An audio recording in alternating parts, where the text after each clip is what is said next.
Brain rot dan hukum. Siapa yang harus bertanggung jawab atas otak kita? Dulu orang tua kita sering bilang, jangan kebanyakan micin, nanti otak jadi lemot, tapi siapa sangka.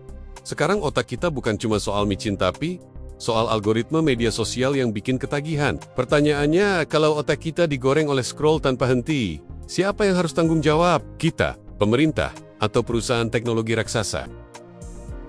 Brain rot adalah istilah untuk kondisi ketika otak terasa tumpul akibat konsumsi konten digital dangkal yang berulang-ulang, seperti scroll TikTok tanpa henti atau menonton video receh yang tidak menambah pengetahuan. Masalahnya, brain rot ini tidak sekadar bikin kita lupa waktu, tapi juga menurunkan kemampuan fokus, daya ingat, dan bahkan produktivitas sehari-hari. Algoritma media sosial bekerja mirip kasino, selalu memberi sedikit hadiah berupa video lucu, komentar seru, atau notifikasi supaya kita terus ketagihan. Perusahaan teknologi lebih peduli pada engagement waktu kita berlama-lama di aplikasi ketimbang kualitas informasi. Akibatnya, konten dangkal justru lebih mudah viral dibanding konten edukatif.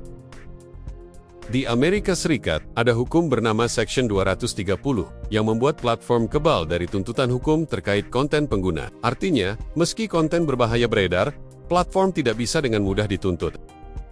Sebalik, Uni Eropa lewat Digital Services Act (DSA) mewajibkan platform besar bertanggung jawab. Mereka harus menghapus konten ilegal dan menilai risiko algoritma terhadap masyarakat. Ini menunjukkan perbedaan budaya hukum, kebebasan absolut versus tanggung jawab kolektif. Anak-anak dan remaja adalah kelompok yang paling mudah terdampak brain rot, karena otak mereka masih berkembang dan kontrol diri belum sempurna. Inggris, Australia, bahkan beberapa negara bagian di Amerika Serikat membuat aturan khusus. Anak di bawah umur harus dilindungi dari konten digital berbahaya dengan cara verifikasi usia atau batasan penggunaan akun. Algoritma bisa sangat adiktif karena mereka memakai data pribadi kita. Apa yang kita tonton, klik, atau cari, semuanya dipakai untuk mengenal kelemahan kita.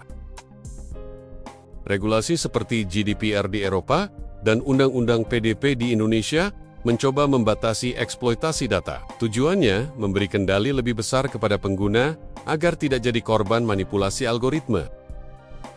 Banyak penelitian menunjukkan konsumsi konten dangkal berlebihan meningkatkan kecemasan, depresi, dan menurunkan kemampuan kognitif.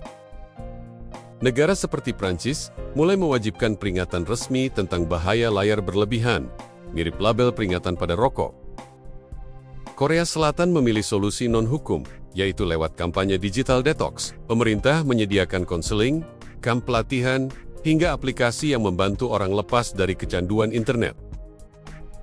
Pendekatan ini menekankan pencegahan dan pemulihan, bukan sekadar hukuman. Ada perdebatan hukum. Bisakah orang tua menuntut perusahaan teknologi karena anaknya kecanduan media sosial? Sayangnya, sangat sulit membuktikan hubungan langsung antara algoritma dan kerusakan mental. Karena itu, kasus semacam ini masih jarang dimenangkan di pengadilan. Karena internet lintas batas, masalah brain rot juga harus diselesaikan lintas negara. UNESCO dan G20 menekankan pentingnya transparansi algoritma dan etika AI agar internet tidak merusak kapasitas intelektual manusia secara global. Regulasi terlalu ketat bisa dianggap sensor dan melanggar kebebasan berekspresi. Tapi kalau regulasi terlalu longgar, konten sampah terus beredar. Solusi ideal ada di tengah, transparansi algoritma tanpa mematikan kebebasan ide. Amerika sangat melindungi kebebasan berpendapat lewat amandemen pertama, sehingga pemerintah tidak bisa mudah menyensor konten. Sebaliknya, Jerman lewat Netzje mewajibkan platform menurunkan konten ilegal dengan cepat atau kena denda besar. Dua ekstrem yang menunjukkan perbedaan filosofi. Muncul konsep duty of care. Platform wajib melindungi pengguna, terutama anak-anak. Bentuknya bisa berupa setting default yang aman, batas waktu otomatis, hingga fitur ramah anak yang mengurangi paparan konten berbahaya. Literasi digital membuat orang bisa lebih kritis terhadap konten, mana yang bermanfaat, mana yang sekadar menghabiskan waktu. Dengan literasi, masyarakat jadi lebih tahan menghadapi arus konten receh yang membanjiri internet. Regulasi saja tidak cukup, orang tua dan guru punya peran penting untuk membimbing anak agar tidak terjebak konten dangkal. Edukasi langsung dari lingkungan terdekat lebih efektif dalam melatih disiplin digital anak-anak. Regulasi harus terus berinovasi, mengikuti cepatnya perkembangan teknologi. Solusi terbaik bukan hanya hukum, tapi kolaborasi semua pihak. Pemerintah, perusahaan teknologi, sekolah, hingga keluarga.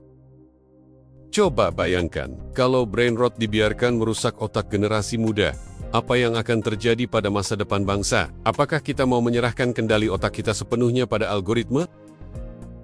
Kalau kamu peduli pada kesehatan mental, literasi digital, dan masa depan yang lebih cerdas, jangan diam saja. Bagikan video ini sekarang, dan mari kita lawan brain rot bersama-sama.